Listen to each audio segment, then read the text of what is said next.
O conservadorismo que triunfou nesses últimos anos foi um conservadorismo que não é original e que é essencialmente... tem aspectos reacionários, mas é sobretudo iliberal.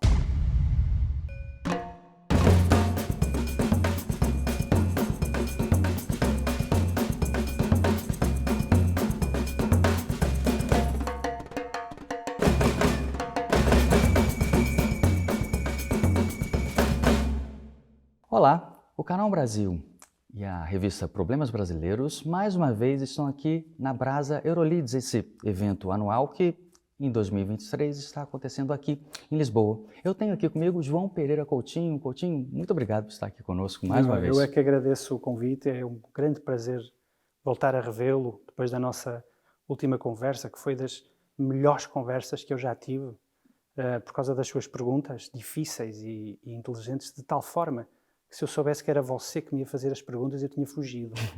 Mas agora já é tarde. E, não, portanto, realmente agora não será mais agora possível. não é possível. E, bom, já iniciando as perguntas que dessa vez irão decepcioná-lo, Coutinho, nessa nossa última conversa, que naquela oportunidade aconteceu em São Paulo, foi em agosto de 2018, então 4 anos e meio mais ou menos atrás, nós conversamos muito sobre o fenômeno do pensamento conservador. Você é um dos principais pensadores hoje em dia. Acabo de saber que você está a preparar uma segunda edição do livro, devido talvez a desdobramentos que aconteceram nessa quase década. Pequenas coisas que aconteceram. Sim, em vários lugares do mundo, né? Mas voltando à forma com a qual você busca informar as pessoas que o pensamento conservador tem uma longuíssima tradição, é uma espécie de abordagem da experiência política, baseada nos fatos, não ideologias anteriores aos fatos.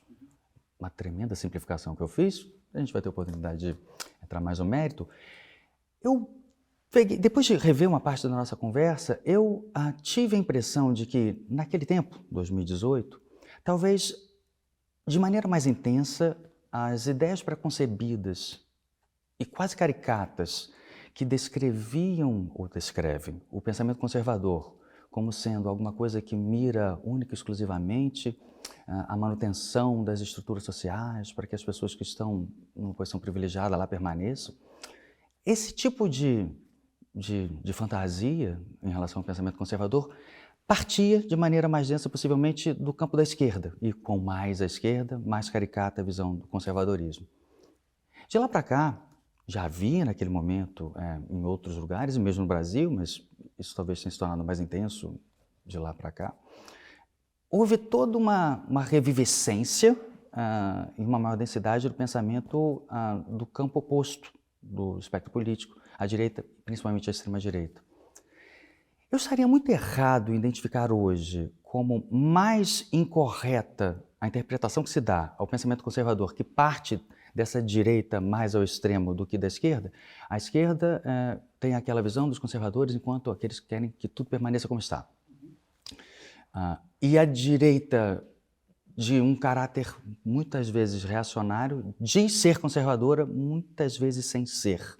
Olha, acho que a forma mais, enfim, talvez a forma mais direta de poder responder essa questão passa por dizer o seguinte: em 2012, talvez, aquele que era o então diretor da Folha de São Paulo, o Otávio Frias Filho, que infelizmente já não está entre nós e que foi, no meu caso, uma grande influência intelectual e pessoal, quando me desafiou a escrever um livro sobre o conservadorismo, ele desafiou-me a escrever esse livro porque eu muitas vezes conversava com ele sobre estes temas e eu dizia-lhe que, na verdade, o conservadorismo não é uniforme. Existem várias declinações do conservadorismo.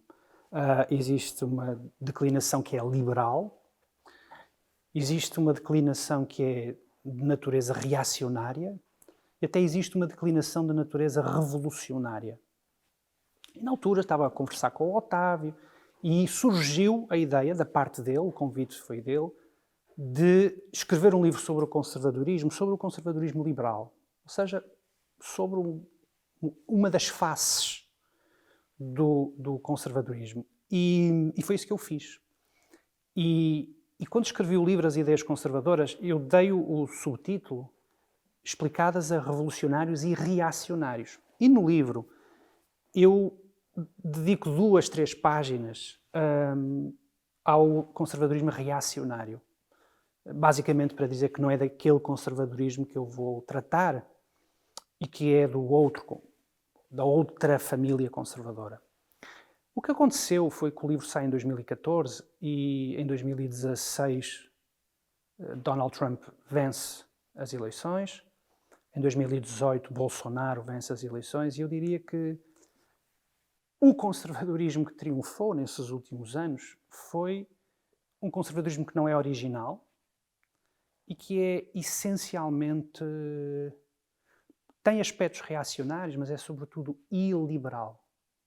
Ou seja, é um conservadorismo que lida muito mal com a democracia liberal e com tudo o que ela implica, ou seja, com a existência de instituições independentes, com a liberdade de expressão, com uma série de formalidades e de instituições que são importantes para que a democracia não seja apenas uma expressão de vontade da maioria, da vontade geral.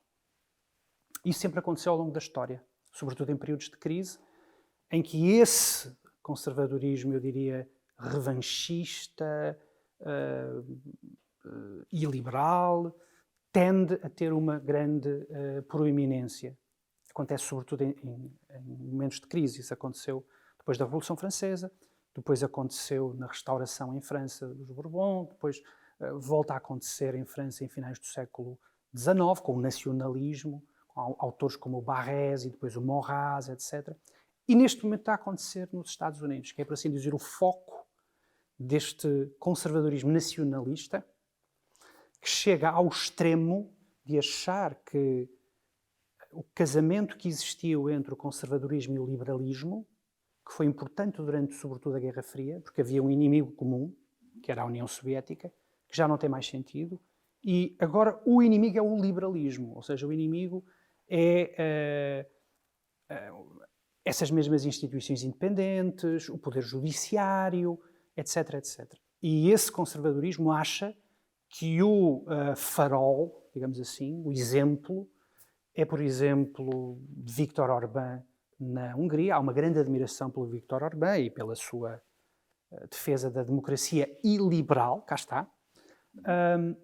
E, portanto, aquilo que eu tenho a dizer é que, quando eu publiquei o livro, eu tive a impressão de que talvez pudesse haver um espaço para o conservadorismo liberal, ou seja, para um conservadorismo que fosse ao mesmo tempo capaz de combinar a defesa da democracia liberal, porque essa é a grande tradição do século XX. A democracia liberal triunfou sobre todos os outros rivais. Portanto, à pergunta o que é que nós devemos conservar, o que devemos conservar é a democracia liberal. E, portanto, achava que era possível que houvesse alguns princípios do conservadorismo liberal, como o ceticismo, defesa da democracia liberal, etc., que isso pudesse ter algum caminho, mas, basicamente, a história não quis que fosse esse o caminho e o resultado foi Trump nos Estados Unidos e Bolsonaro no Brasil. Entrando um pouquinho mais nessa sua ideia, eu vou 2 perguntas em uma. Algo que me interessa, você acaba de mencionar, nós conversávamos sobre isso um pouco antes do início desta nossa conversa aqui, sobre o fato de que é muito frequente com o passar da história que surjam essas explosões de um conservadorismo de caráter reacionário após determinadas crises.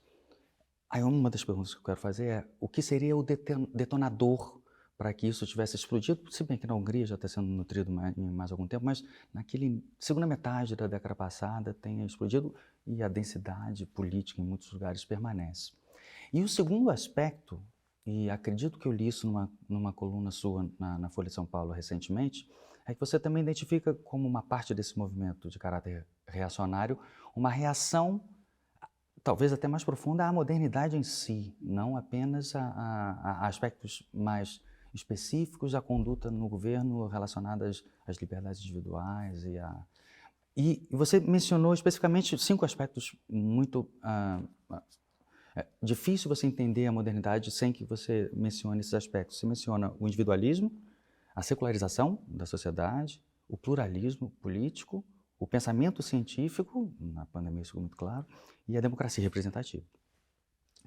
Então a minha pergunta é essa, por que agora, qual teria sido a crise e o que motivou a densidade política que isso ganhou? Porque em momentos do passado, as ferramentas dos reacionários não eram as urnas, muito frequentemente. E agora esses movimentos ganharam densidade através de um populismo que se estabeleceu.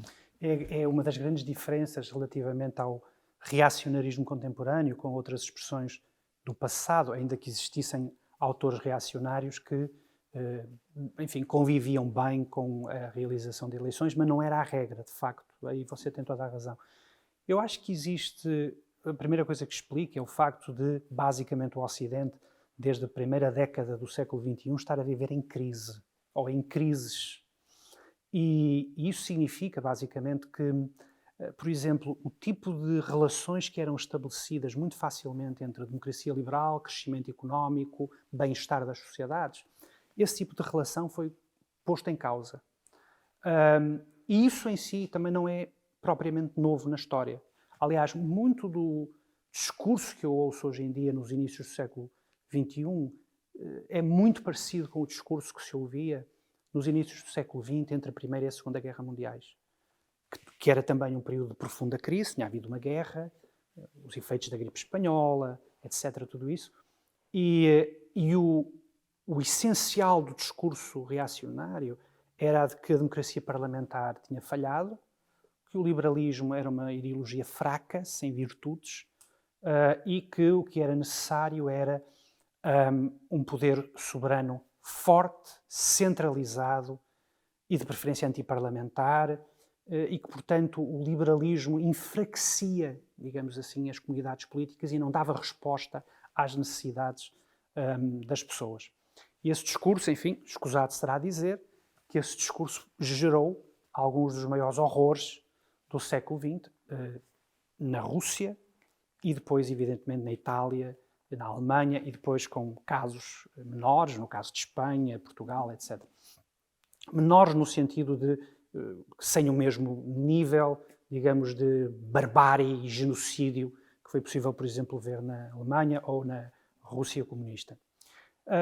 E hoje em dia esse tipo de discurso volta novamente, ou seja, esse tipo de discurso, confrontado com a crise, parte do pressuposto que essa crise se explica pelo fracasso da democracia liberal e pelo fracasso do liberalismo. Por isso é que existe uma sucessão de livros nos últimos anos, que é o liberalismo fracassou, ou a ilusão liberal, ou etc, etc, etc. Eu não estou a querer dizer com isto que o liberalismo político, entendido aqui como uma filosofia de limitação do poder e ligado a tudo isso que você disse, à individualidade, ao pluralismo, ao governo representativo, etc., não possa ter eventualmente as suas falhas. Eu não conheço nada, nenhuma instituição humana que não tenha as suas falhas. O que eu estou a dizer é que não me parece que haja nenhuma ligação óbvia ou lógica entre a crise que enfrentamos e a eventual crise do modelo demo-liberal. E sobre esse artigo que eu escrevi, em que eu falava sobre essas 5 dimensões, parece-me que o pensamento reacionário à direita, parece-me que ele é essencialmente anti-histórico. Ou seja, aquilo que a modernidade permitiu, e aqui quando eu estou a falar da modernidade, estou a falar da passagem do mundo medieval para o mundo moderno, em que as pessoas se viram libertas das tutelas tradicionais da família, da religião, da guilda, enfim, todo o tipo de patronos. A modernidade trouxe para o palco, digamos assim, o indivíduo, em que as pessoas passaram a olhar-se como fazedoras da sua própria história. Libertas dessas tutelas, cabe-me a mim agora viver a minha vida e, no limite, viver a minha morte. E de certa forma, quando os indivíduos se veem como sujeitos históricos pela primeira vez, é evidente que eles vão querer outras coisas. Eles vão querer, por exemplo, participar na vida política das suas comunidades e não vão tolerar que a vida política seja tutelada pela monarquia absoluta ou pela Igreja e, portanto, isso é o princípio de uma conversa, enfim, não lhe vou chamar uma conversa democrática, isso seria completamente anacrónico, mas é o início de uma conversa liberal, em que, de facto, ideias de representação começam a fazer o seu caminho. E quando eu vejo hoje algum pensamento reacionário a achar que é possível, no fundo, regredir no tempo para um tempo em que o indivíduo pode voltar a ser definido por nação, ou raça, ou religião, ou então, mesmo acontece à esquerda, a ideia de que o indivíduo pode ser subsumido em etnia, género, etc. Classe. Isso parece-me uma regressão histórica, parece-me uma fantasia histórica, porque não é possível reverter a modernidade e fazer de conta que a emergência do indivíduo nunca aconteceu. Não me parece que é... Parece-me que é só uma receita que já foi testada várias vezes e cujo resultado é sempre trágico. Tem uma curiosidade também, por exemplo, no Brasil, que grande parte dos integrantes desses movimentos reacionários, eles se dizem liberais.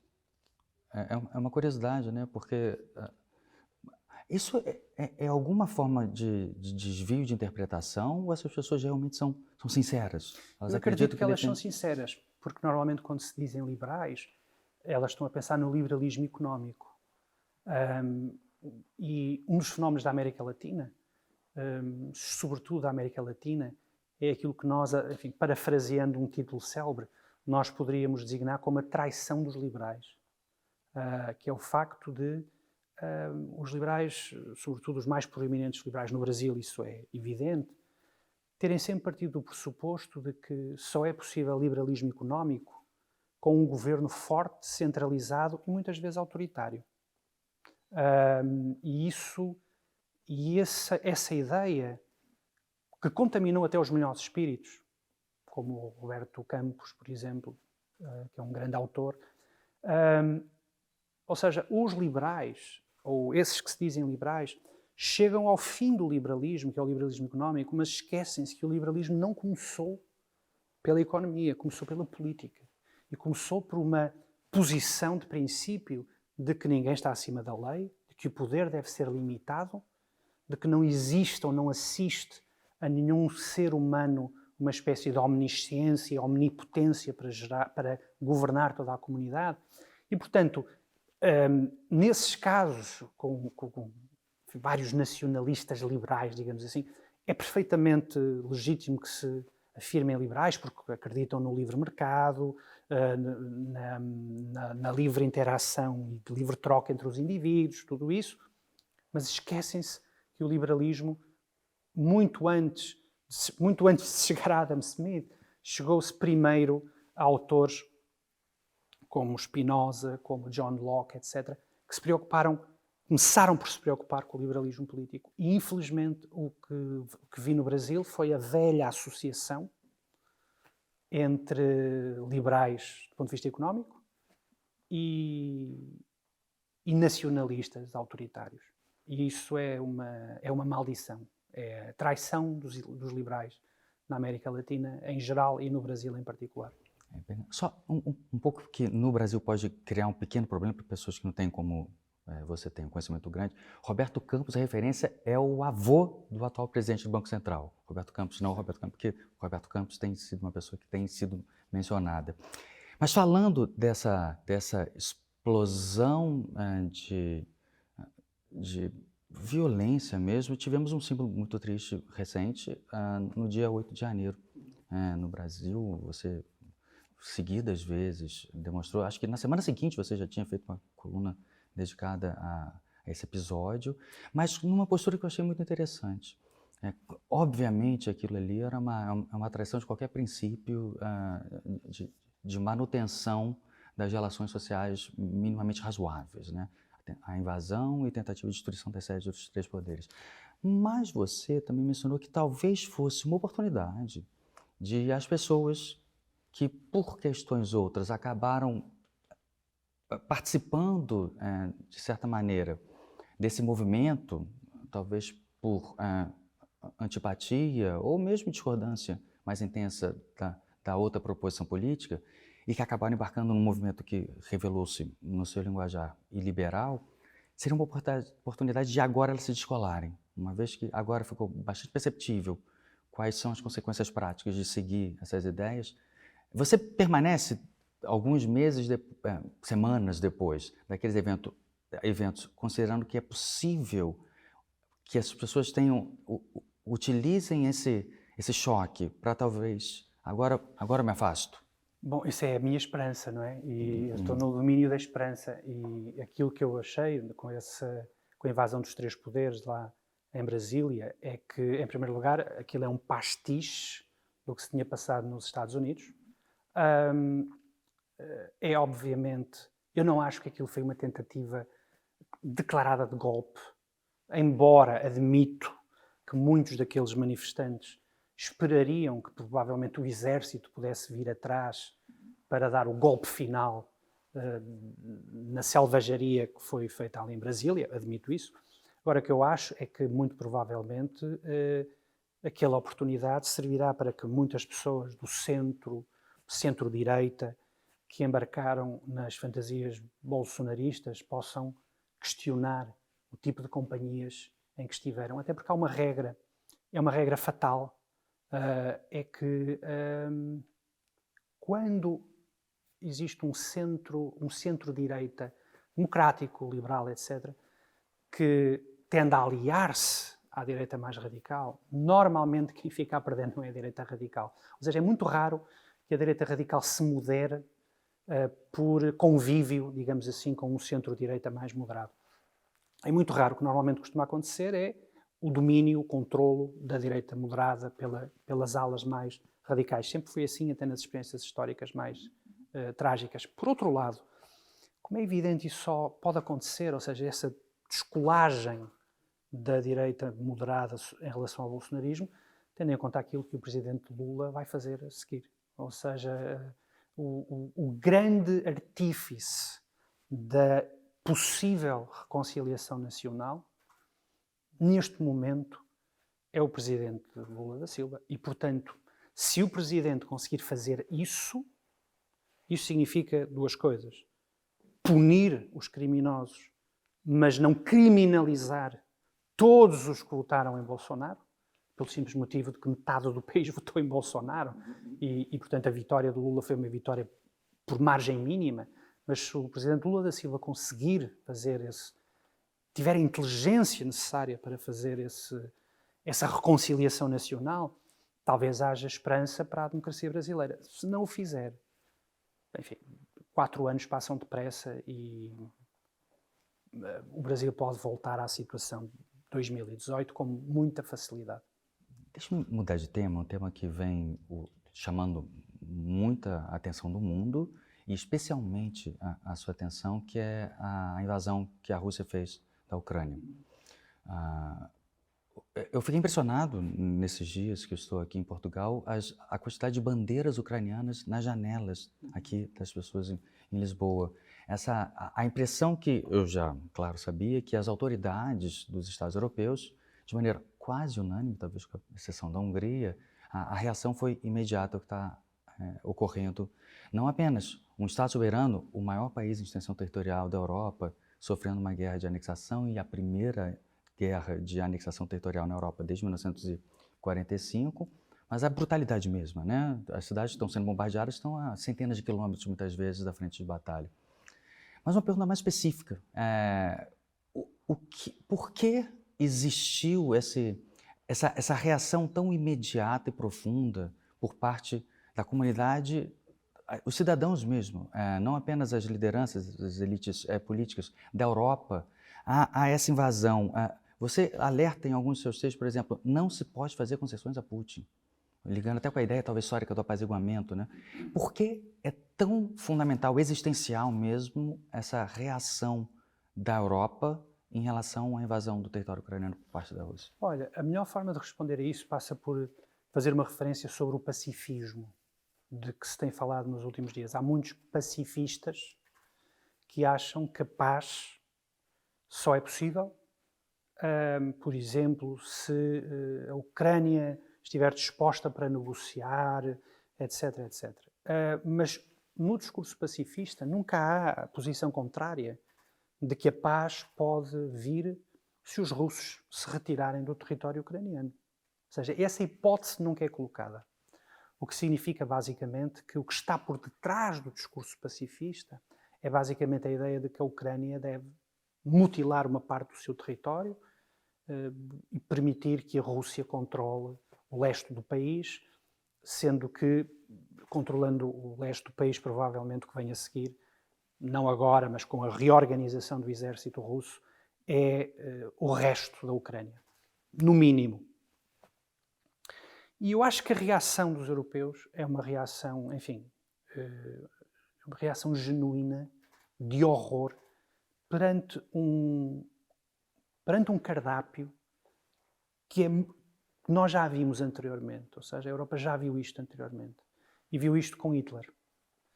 Hitler nunca invadiu nenhum país porque simplesmente desejava invadir um país ou para aumentar territorialmente o Reich ou para garantir o seu espaço vital a leste.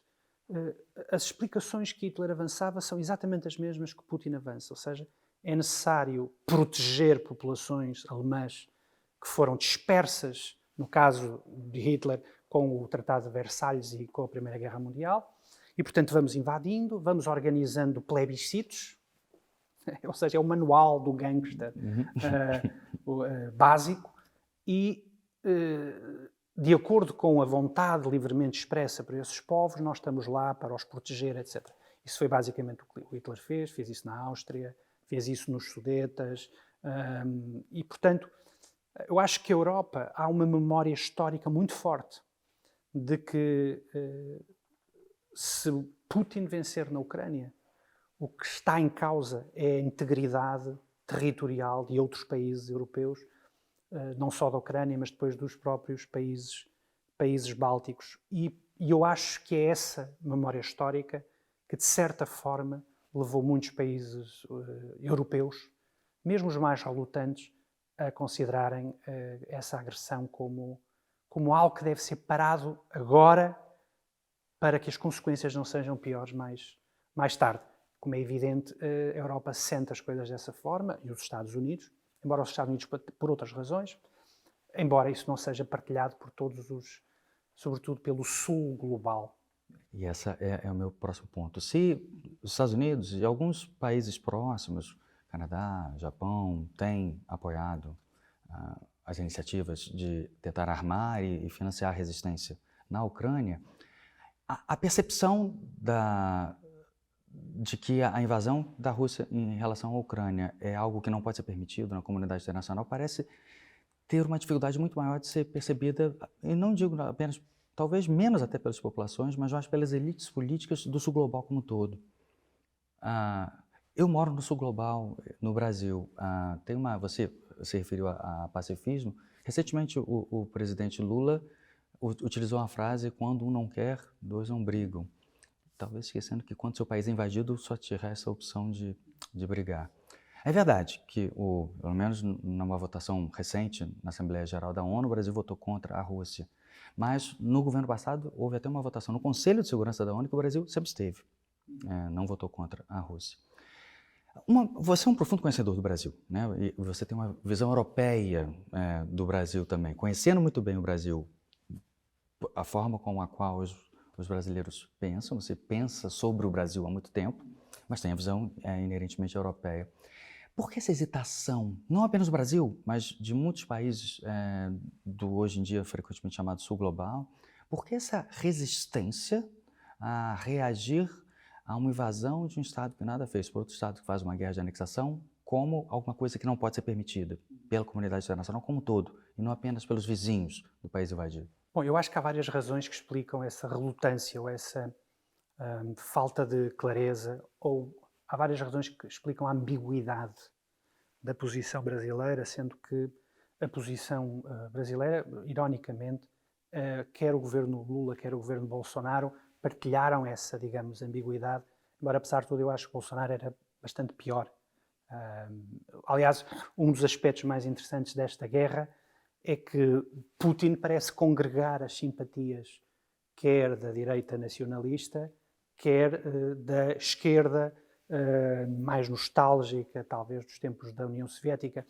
Ou seja, digamos que enquanto a direita vê em Putin uma espécie de alguém que recupera a grandeza do império, como um czar, a esquerda olha para Putin e vê em Putin não o czar, mas vê eventualmente um novo bolchevique. Isso também não, enfim, não é tão surpreendente assim, porque uma das coisas extraordinárias que Stalin gostava de fazer era mostrar aos seus generais, durante a Segunda Guerra e depois da Segunda Guerra, gostava de colocar um mapa, sei lá, um mapa de 1947 ou 48, por cima do mapa dos czares e mostrar que era ele que estava a reconstruir o Império Russo perdido. E, portanto, a primeira coisa que eu acho interessante é que esta guerra, de certa forma, congrega os dois extremos no apoio a Putin. Precisamente porque ambos projetam em Putin aquilo que querem ver, aquilo que mais querem ver. Mas eu acho que existem várias razões para essa ambiguidade. A primeira delas tem a ver com uma dimensão anti-americana, ou seja, no caso do Brasil, não tenho dúvidas nenhumas de que há, de certa forma, uma ideia de contraponto quase instintivo àquilo que os Estados Unidos decidem ou desejam, mesmo que Lula, na visita a Joe Biden, tenha sido claro na condenação da Rússia no caso da Ucrânia, mas acho que há esse instinto, digamos assim. Depois existem razões económicas que são perfeitamente compreensíveis, no sentido que o Brasil também depende da Rússia, sobretudo para a sua indústria de alimentação, e, portanto, é muito importante manter esses canais abertos. Agora, há uma coisa que é preciso dizer relativamente ao sul global. É que aquilo que se está a passar na Ucrânia é uma forma de colonialismo,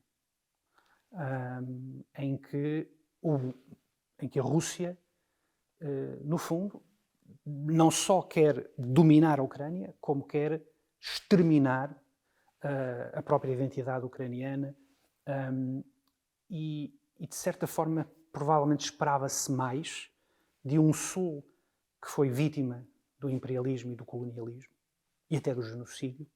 Esperava-se, pelo menos, que houvesse uma maior compreensão com aquilo que os ucranianos estão a passar às mãos dos russos. O que significa, basicamente, que daqui para a frente eu acho que vou escutar com algum ceticismo muitas das conversas sobre imperialismo e colonialismo, porque no momento em que isso está a acontecer, não estou a falar do que se passou no passado, não, o que está a acontecer, houve por parte daqueles que foram de facto vítimas históricas do colonialismo e do imperialismo, esta ambiguidade relativamente ao colonialismo e ao imperialismo que está a acontecer agora, aos nossos olhos. Não há 200, há 300 ou há 400 anos, mas está a acontecer agora. Coutinho, um outro aspecto, eu estou gostando muito dessa aplicação prática do mundo conceitual nas suas interpretações. Um outro ponto que tem chamado sua atenção, você conversou sobre isso no painel, do qual saiu há pouco tempo aqui na Euroleads, relacionada ao mundo digital. Quero perguntar dois aspectos distintos. Um que você frisou bastante, a sua dificuldade em compreender a ideia de um anonimato nas redes sociais, na internet como um todo, em grande medida a ideia da pessoa querer exigir uma liberdade absoluta de falar o que quer, acusar quem quer que seja, sem a inerente responsabilidade que uma pessoa que pretende falar, portanto, responsabilize-se sobre suas ideias. Você deu um caso interessante, até no início da sua carreira, ainda adolescente, você chegou a ser acusado de excesso, de usar de maneira excessiva a liberdade de expressão. Qual é o fundamento para isso? No que isso pode atrapalhar o próprio conceito de liberdade de expressão? A ausência da possibilidade de responsabilização das pessoas que têm o direito de serem livres. Eu acho que neste debate, normalmente, aqueles que participam no debate tendem a ver só um dos lados da equação e tendem a defender a liberdade de expressão, só, E aqueles que são contrários à liberdade de expressão fazem o caminho inverso para a responsabilização e punição. No fundo, o debate é o debate entre estes dois extremos. E este não é um debate sequer pensável numa sociedade civilizada. Porque essa sociedade é simplesmente uma selva, para aqueles que defendem uma liberdade de expressão tout court, e é uma sociedade repressiva para aqueles que só pensam em reprimir o que é dito e o que é escrito. Os Estados de Direito, as democracias liberais, etc., sempre aliaram a um conceito ou outro conceito. E eu sou tão defensor da liberdade de expressão como sou defensor da responsabilidade pessoal. E eu, quando estava a dar o meu exemplo, sim, eu era um jovem, uma criança, e foi a primeira vez que fui processado por abuso de liberdade de expressão. Eu usei essa prerrogativa, mas depois tive que responder em tribunal quando alguém se sentiu ofendido por essa minha prerrogativa. E este princípio é o princípio que deve pautar a comunicação pública. Ou seja, eu não tolero que exista um organismo, muito menos um organismo do governo, que queira controlar o que eu digo no espaço público, mas também defendo que quando existe um crime contra a honra, o bom nome, quando há uma difamação, quando há um crime de qualquer natureza, que a pessoa que o comete possa ser responsabilizada em tribunal. E o que acontece nas redes sociais é que a segunda parte normalmente não existe. E eu não tenho a fórmula para decidir como é que isso pode ser feito. Agora, eu presumo que cabe às plataformas não censurar o que é escrito, mas garantirem que, caso alguém seja atingido por aquilo que é escrito nas redes sociais, essa pessoa possa ser identificada e possa ser processada. Eu não vejo que isso seja um retrocesso civilizacional, uma ameaça à liberdade de expressão, da mesma forma que não vejo que quando alguém me processa por aquilo que eu escreva, eu não vejo que isso está a colocar em causa a minha liberdade de expressão. A minha liberdade de expressão continua. Eu, no dia seguinte, se quiser, posso voltar a escrever as mesmas coisas. Agora, o que existe é uma responsabilização que não existe nas plataformas. Por exemplo, se alguém numa rede social escreve ou difama alguém, se esse alguém quiser responsabilizar essa pessoa, muitas vezes tem problemas de anonimato, muitas vezes a própria plataforma que pede a identificação dessas pessoas, na verdade essa identificação é falsa, não consegue identificar, etc. E, portanto, o que tem que haver é um apuramento desses mecanismos, porque quem tem a prerrogativa da palavra pública, sobretudo uma palavra pública que pode chegar a milhares ou milhões de pessoas, deve ter também a contrapartida de ser responsabilizada caso exista essa situação. É assim que funcionam as sociedades civilizadas. A pergunta que eu vou fazer pode parecer muito estranha. E quando não for uma pessoa que fez isso? Especificamente eu me refiro às novas inteligências artificiais baseadas na linguagem humana. São esses... Está em teste, alguns já podem ser utilizados. O mais conhecido deles, o ChatGPT, nesse primeiro momento, em que elas conversam quando solicitadas por você. Um texto divertidíssimo seu, em que você... deve ser ruim isso, e você se impressionou com a qualidade das respostas que ela... Estamos num limiar de que talvez um dos aspectos mais básicos da experiência humana pode se tornar controverso, ou seja, a noção se eu estou a conversar com uma pessoa ou não, e como lidar com uma sociedade em que talvez isso se torne uma coisa relativamente comum e, com o passar do tempo, talvez cada vez mais comum. Como pensar isso? Porque eu sei que isso é importante no pensamento conservador, né? São adaptações, a ideia do passar do tempo, né? Que faz com que determinadas formas de comportamento se solidifiquem e as mudanças têm que ser vistas com prudência. Será que existe a possibilidade de adaptação quando alguma coisa tão fundamentalmente diferente da experiência humana pode ocorrer? No que diz respeito às redes sociais, em que isso já é usado, é evidente que aí o papel terá que ser um papel de filtragem e de vigilância das próprias plataformas. Ou seja, se as plataformas partem do princípio de que apenas comunicação humana ou participação humana pode usar esse instrumento, eu também creio que da mesma forma que há avanços na tecnologia e na inteligência artificial, esses avanços não serão apenas num único sentido, ou seja, haverá formas também de filtrar e de identificar essas situações. Agora, relativamente ao problema da inteligência artificial, sobretudo em coisas tão fundamentais e humanas como a escrita, é evidente que isso vai trazer uma revolução muito profunda. Eu posso apenas falar da minha experiência pessoal. Eu já não avalio nenhum aluno com base em ensaios, ou seja, normalmente só aceito aquilo que é feito em sala ou numa prova oral, pelo simples motivo de que já não tenho garantias de que aquilo que me é apresentado por escrito foi realmente produzido por um aluno. Agora, eu ao mesmo tempo que vejo isto como uma ameaça,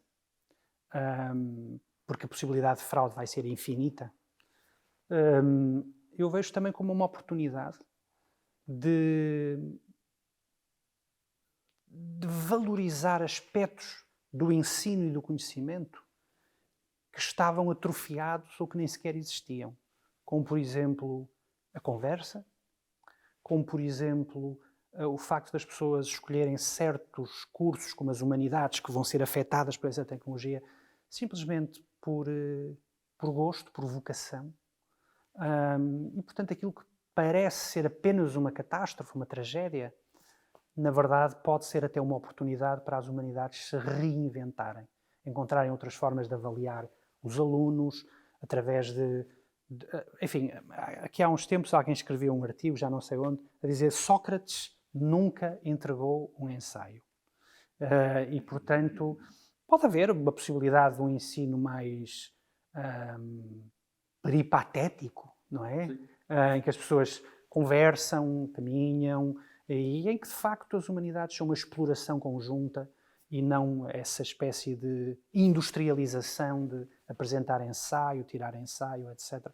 E, portanto, se a inteligência artificial servir para enterrar esse lado das humanidades, que me parece essencialmente uma perversão do que são as humanidades, e se a inteligência artificial semear a desconfiança sobre textos ou papers académicos que são publicados e depois são reciclados para serem publicados noutra revista e depois noutra revista,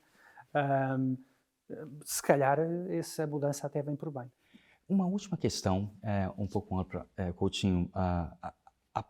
Você explicou muito bem no seu livro, a segunda edição está vindo por aí, da relação que o pensamento conservador tem em não abordar o fenômeno político de acordo com ideias anteriores à observação do que está a acontecer, né? Ou seja, eu vou olhar a realidade política e necessariamente caminhar no sentido da igualdade ou caminhar no sentido da liberdade, vou observar o que seria prudente fazer nesse momento. E fazer essas mudanças com toda a prudência que for possível. Agora, exatamente pelo fato de que esse modo de interpretação depende do contexto político, talvez seja razoável admitir que as ideias de esquerda e direita sejam diferentes, a aplicação prática dessas ideias, em contextos políticos distintos. O que eu quero dizer? O que seria uma visão de esquerda ou direita na Europa? E essa poderia ser diferente do que é ser esquerda ou direita em países como o Brasil ou da América do Sul? Ou seja, diante de um olhar que preocupa-se com não impor à realidade ideias anteriores a esta. Estamos vendo um descolamento do que é ser direita e esquerda aqui na Europa e o que é ser direita e esquerda no Brasil, por exemplo? Eu acho que existe uma redefinição terminológica e até ideológica que tem existido nos últimos anos.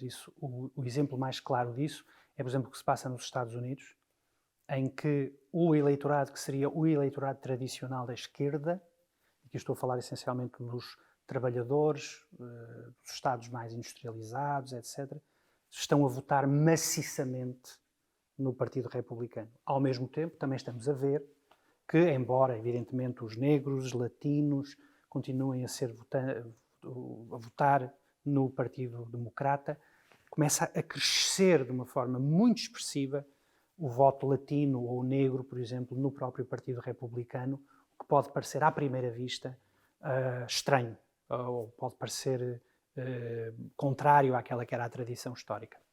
Na realidade, aquilo que se tem visto, sobretudo nos Estados Unidos, é que a direita americana se tem preocupado com camadas da população trabalhadora, essencialmente trabalhadora, que foi sendo progressivamente abandonada pelo Partido Democrata.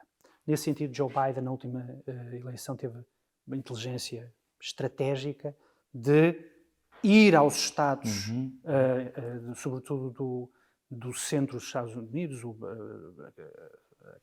aqueles Estados mais industriais, o Rust Belt, etc. E isso explica em grande medida, até porque são swinging states, explica em grande medida a vitória de Biden, que também não foi uma vitória por muito, mas foi uma vitória sobre Donald Trump. O mesmo se está a passar na Europa, ou seja, tem havido um progressivo abandono de camadas populares, trabalhadoras, etc., por parte da esquerda, e isso tem contribuído para o crescimento de vários fenómenos à direita. O caso de França, Marine Le Pen é um caso clássico de alguém que tanto tem os votos nostálgicos de Vichy ou da Guerra da Argélia, como tem do próprio Partido Comunista Francês. Agora, dito isso, eu diria que apesar de tudo, se nós tivéssemos que dizer, mas então não há diferenças, eu diria que há algumas diferenças, e sendo que a principal, parece que a direita tende a valorizar a liberdade individual e um papel mais limitado do Estado, enquanto que a esquerda tende a valorizar a igualdade e o papel redistributivo do Estado. E, portanto, eu acho que estas duas dimensões continuam a existir, embora com oscilações históricas, e nós estamos agora a assistir a essa oscilação. Dito de outra forma, a esquerda vence debates de Facebook, por exemplo, onde pode sinalizar a virtude, mas mais difícil é ganhar nas urnas, pelo simples motivo de que existem pessoas reais, trabalhadores reais, com dificuldades, e que se sentem abandonados pelos seus representantes tradicionais. E o conservadorismo clássico, ele resiste? Ou nesse mundo em que o discurso com maior intensidade e assertividade ganha maior popularidade, cada vez tem se tornado mais difícil você encontrar uma via para a disputa pública partindo num pensamento do conservadorismo clássico? É muito difícil, sobretudo porque, sobretudo na Europa, os partidos conservadores, liberais, tradicionais, foram sendo esmagados pela direita radical. O caso de França é o caso mais evidente, os republicanos praticamente eclipsaram-se. Agora, também é preciso dizer o seguinte, é preciso lembrar que existiram vários momentos na história em que nós também já observamos isto.